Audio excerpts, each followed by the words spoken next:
Hello everyone. Today we will start Unit 2, Basics of Python Programming. In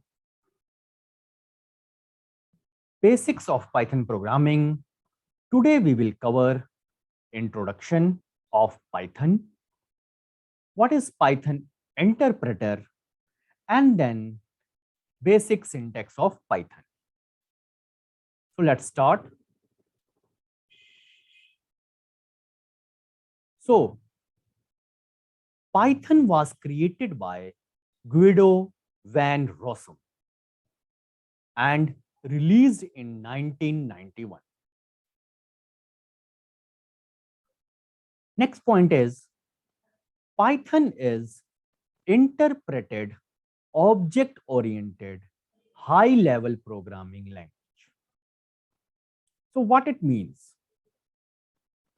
So first thing is high-level programming language. As we know that there are two types of language, machine level language, or you can say that low level language. These low level language can be understood by the CPU because of in the form of 0 and 1. But it is very difficult to write your source code in the form of machine level language. Thus, there are second type of language known as high level language. It looks like an English like language. Thus, we can write the source code very easily. Now, again, there is a difficulty. You have written your program in English, but computer can understand only 0 and 1. So we have to convert our source code into low level language.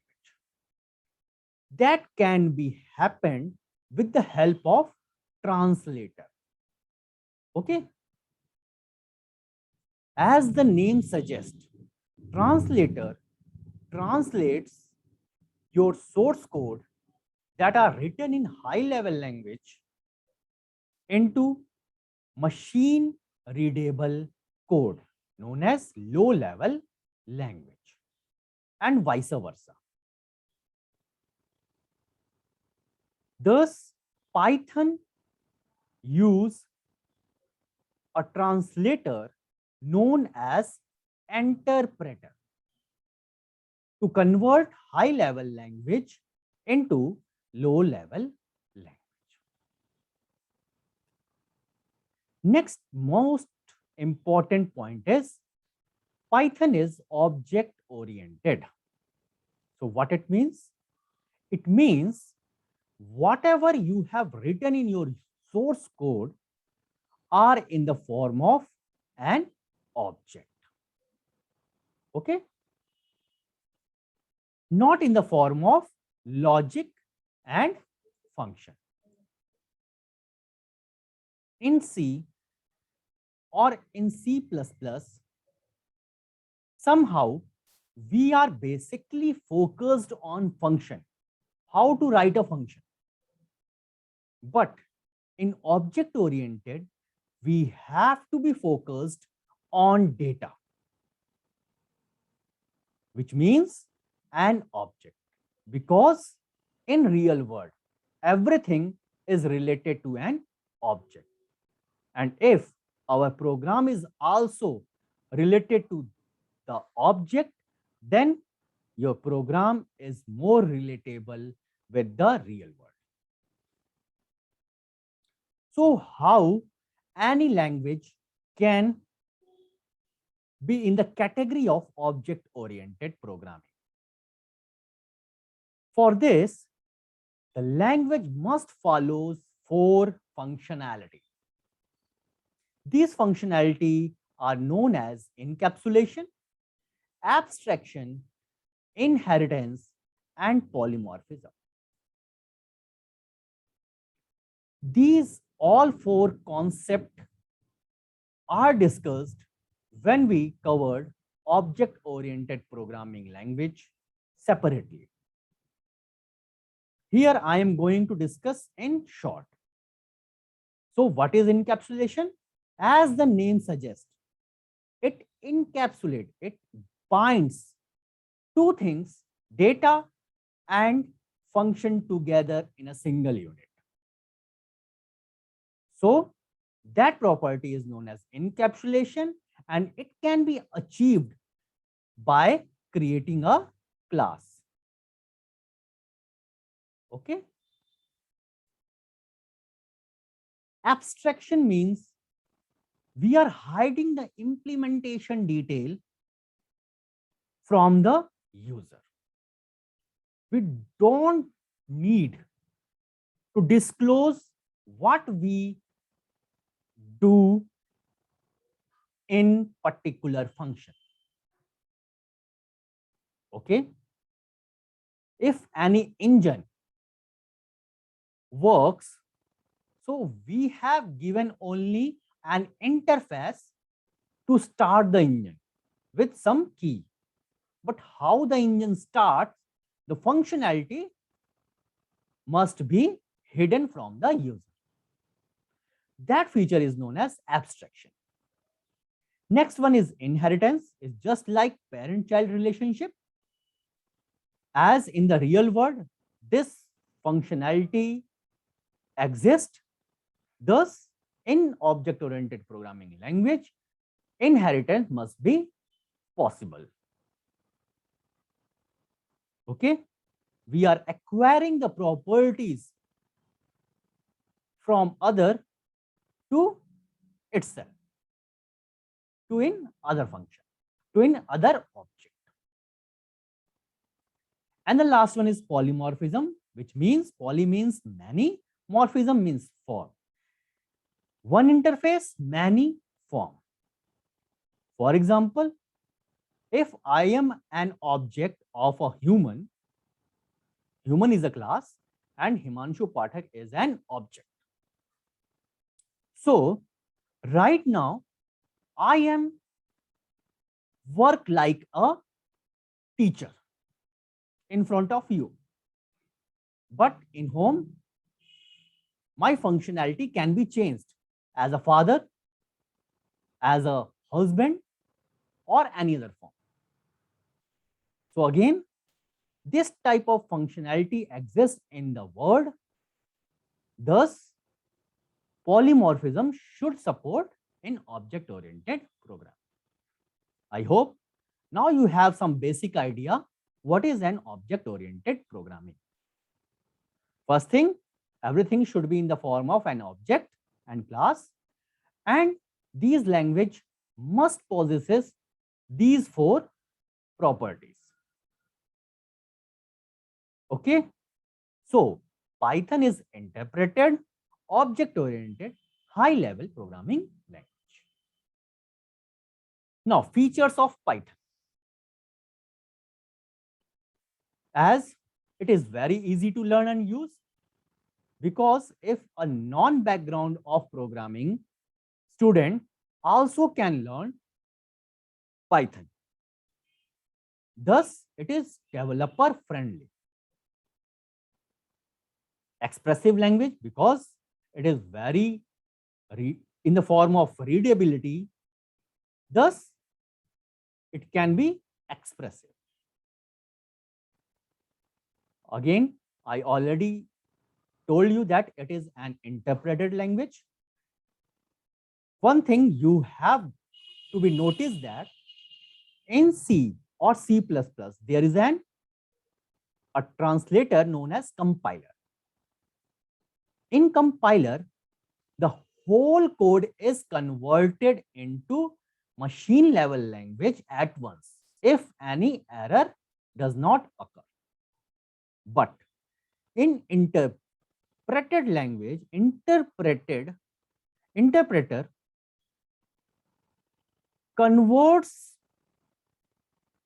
each line of code one by one. If First line have no error, then it converted into low level language and run that line and move to the second line and so on. Thus, finding the error is easy because you know that in this line there is an error. Above that line, everything is okay. Clear? Next one is portable. Again, this is a very important point. Whatever your program is written, whether in Windows platform, that program can run in other platform like Linux or Mac operating system. This functionality is known as portability. And this portability can happen because of the bytecode. Okay? It is an intermediary type of code which are used to achieve portability. Okay? Next one is free and open source. As we all know that we can easily downloadable Python program without any cost, and also you can find out the source, how this functionality is to be written. Next one is large standard library. To achieve anything in Python, there are a lot of libraries available, just like in Java. You have to import that library and use it. You don't need to write your own code. Okay?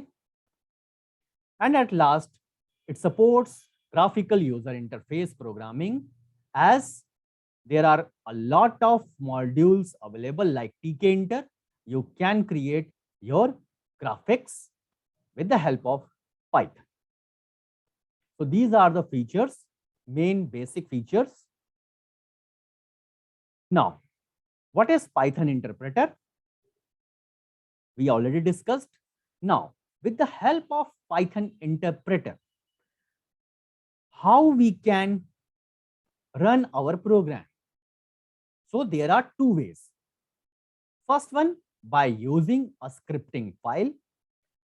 You open up an editor, write your program, save your program with .py extension, and then run it. To run, you have to press F5 or go to the menu. Other than this, for interactive session, you don't need to write a separate file. Okay? In a prompt itself, you can write the code and take an output what it comes. So for giving you the example, I'm going to write a simple program that always be written whenever you learn a new programming language, that hello world.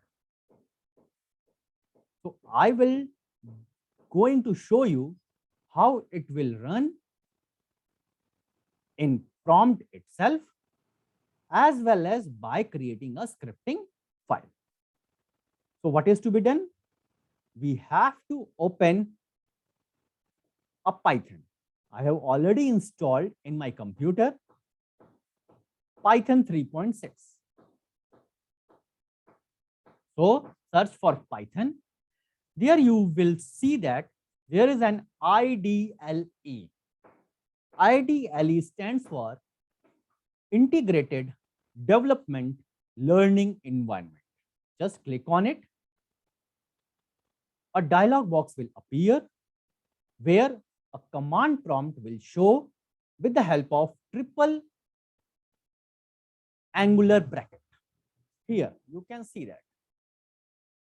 Now, you can write your program here itself. So, how? Just print function I am going to use, just like in C, print F. Okay? Or in Java, print ln.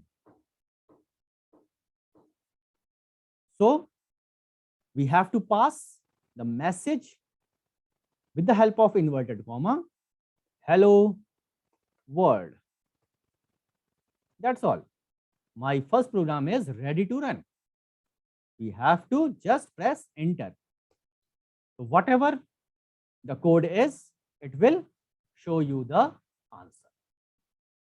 Now, the second way, by using or by creating file.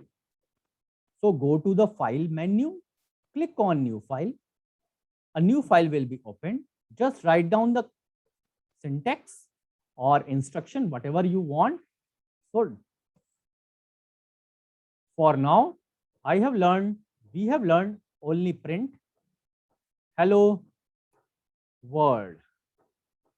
How are you? Okay. Now I am going to save. Okay.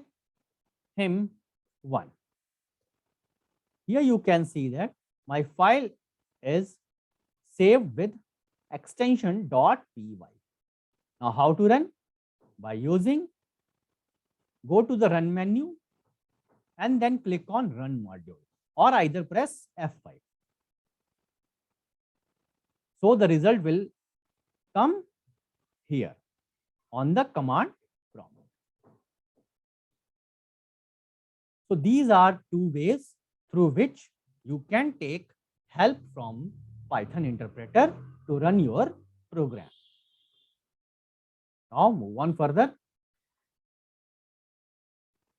The one thing you have to be very careful in Python programming, that is formatting of your code. And this formatting can be achieved with the help of indentation. So what is indentation? Indentation refers to the spaces at the beginning of the code line. And these code lines indicates, or indentation indicates, a block of code. That block of code can be a part of a function, can be a part of a loop or class or any other thing.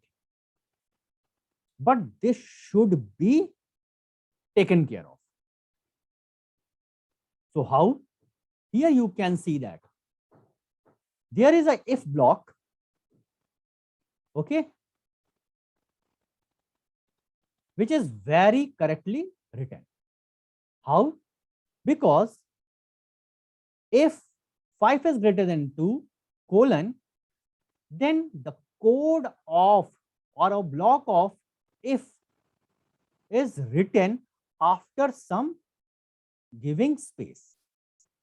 And this space is known as indentation. But here there is no such space written over here. So it will show an error, because there is no such indentation followed while writing your source code. So I am going to give you with the help of example. Again, in the file, I have written just if 5 is greater than 2. Here you can see that the interpreter automatically, whenever I have entered enter button, it follows the indentation here. It automatically show the cursor over here, not just under the if comma. Okay, so I have to print whatever you want to print, hello.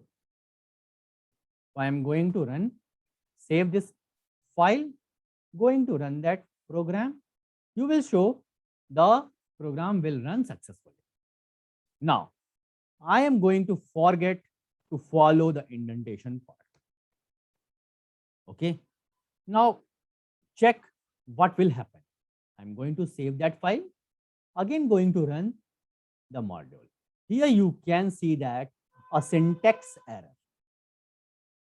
Okay. And what are the syntax error? Expected an indentate block. Okay.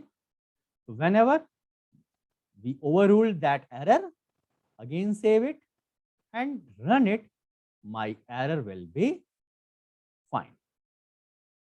Now hello will print. So this indentation should be followed whenever you are working with Python programming. Okay. Now I'm going to discuss basic syntax. Python identifiers. Whatever the name you are using to denote for a variable, for a function, for a class, or any other module or object, then these naming are known as identifiers. Means to identify. Okay. So there are some rules, and these rules for creating an identifier is very simple. An identifier should start with alphabets, or you can start your identifier with underscore. But in Python, there are some circumstances or specific criteria when you start your identifier name with underscore. You have to be very careful that you cannot start your identifier name with digits. But after alphabet, you can insert digits. Other than underscore, you cannot insert any other symbol like hash, @ or anything. So for example, this. Next point is very much important. Python is a case-sensitive programming language. So what it means? It means whenever you created your identifier, the lowercase or uppercase of the letters must be taken care of. So here you can see that I have created two identifiers known as Pathak and Pathak. Both are same, but in this P is capital, but in this P is small. So in Python programming, the Python interpreter take these two identifiers as two identities, not one identity. So how? I'm going to show you. I'm going to open the prompt command. Pathak equal to 10. Okay, everything is fine. So it run successfully. Again, I'm going to take small Pathak and value is 20. Again, it is this identifier is created and value is to be posted 20. Now I am going to print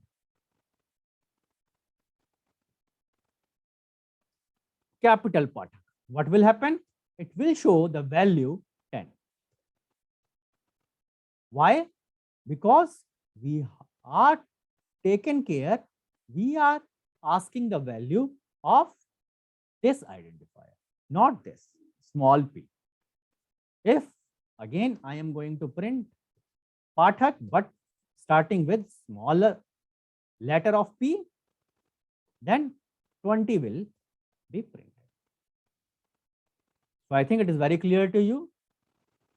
Python is case sensitive programming language. You have to be very careful.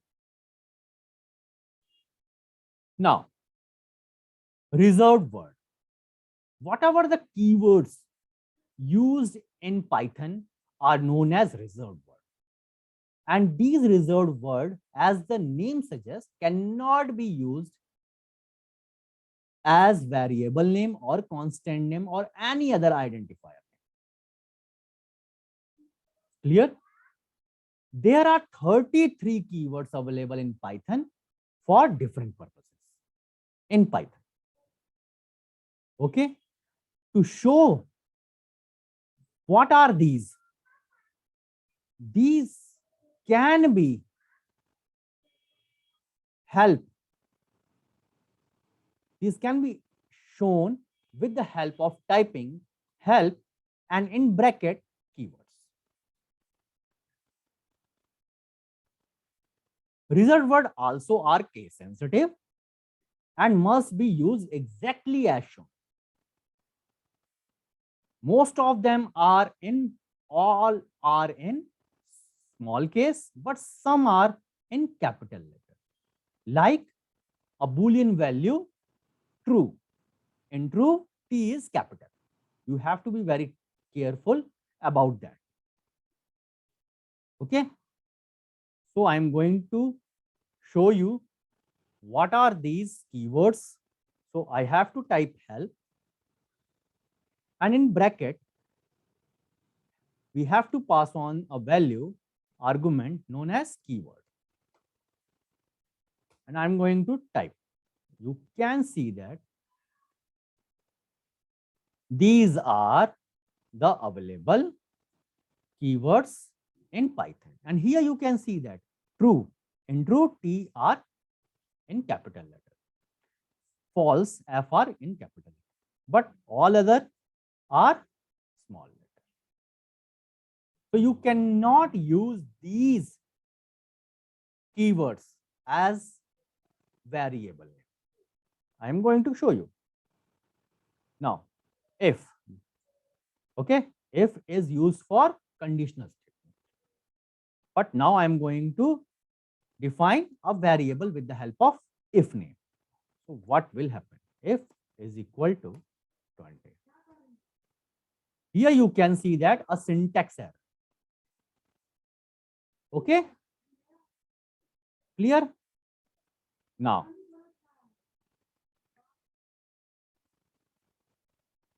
so this is the example I have already shown you. Now, next one is variable. So, a variable is a named location used to store data in the memory. As I have done earlier part, Pathak. Pathak is a variable name. I have given a name for a particular memory that is allocated by the Python interpreter, and that memory location we have supplied a value 10. Thus, a variable look like a container that holds data and that can be changed later. How? We can change. Here you can see that. The value of Pathak is 20. Now I am going to change it. Pathak equal to 50. Now, if I print Pathak, then 50 will be printed. 20 is destroyed. The value of 20 destroyed. 50 is inserted. Okay. So, these are the examples. X is equal to 5, Y is equal to hello world. So, in C and in C++, you need to give the type of the value you are going to store. But in Python, there is no such circumstances is needed. Whenever you supply the value, the type, based on the type of the value, that variable is converted into that type. Okay, here you can see that as Pathak is given the value 50, it will shown an int type. So I am going to ask which type of a variable Pathak is. So type function is to be used and we have to pass the argument as a variable. Now here you can see that it is a type of an integer. Clear? Now we can assign multiple values to multiple variables in a single line of code in Python. But in C, you cannot do this. So that's why this is the advantage of Python. So how? I'm going to show you. A, comma, B, comma, C is equal to 10, 3.14, and now I'm going to give string value high. You will see it will execute it successfully. Here you can see that. Now I'm going to print A. It will show 10. I'm going to print B. It will show 3.14.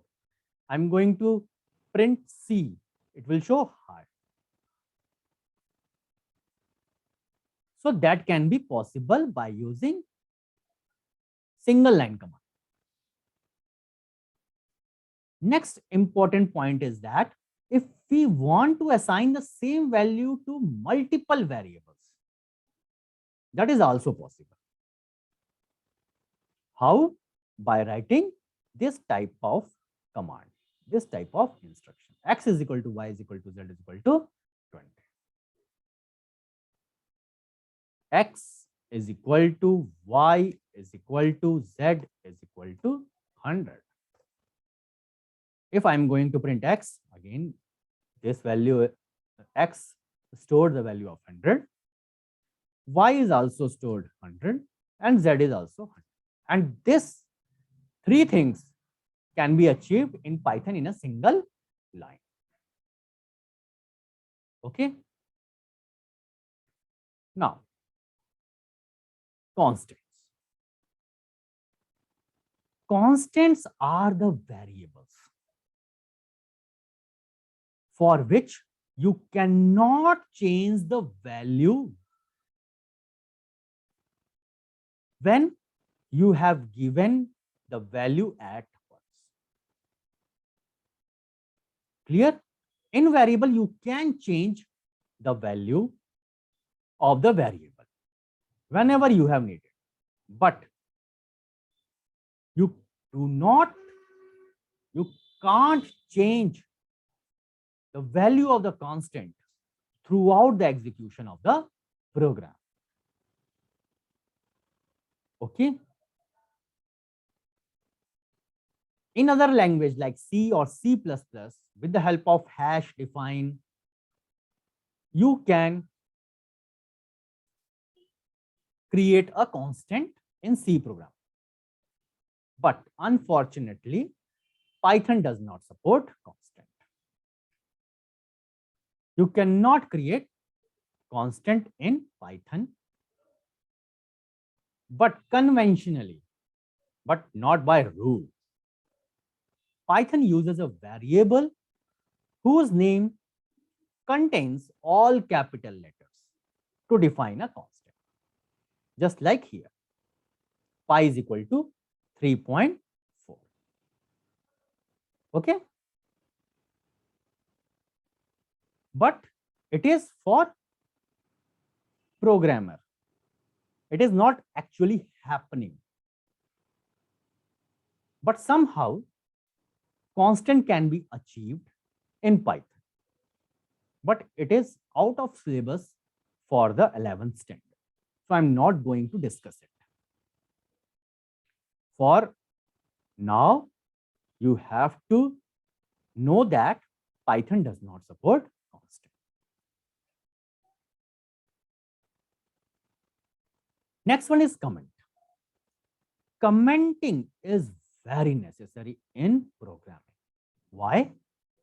Because whenever your program is read or taken by other programmer or user, why you have included that instruction or why you have taken that variable, a particular identifier, can be understood by the comments you have added in your source code. So in Python, this is done by hash symbol. Whatever the statement starts with hash, Python will render the rest of the line as a comment. Okay, and that line are not converted into a low level language or not executed. That's all. To achieve single line comment, you have to include hash. To achieve multiple line comment, then you have to include single inverted comma 3 times, started with and ended with single inverted comma 3 times, or double inverted comma 3 times, started with and ended with again double inverted comma 3 times. So that's all for today. Today we learned basics of Python programming and basic syntax of Python. In the next class, we will start operators in Python. There are various operators like arithmetic operators, relational operators, logical operators, bitwise operators. We will learn in the next class. Thank you so much.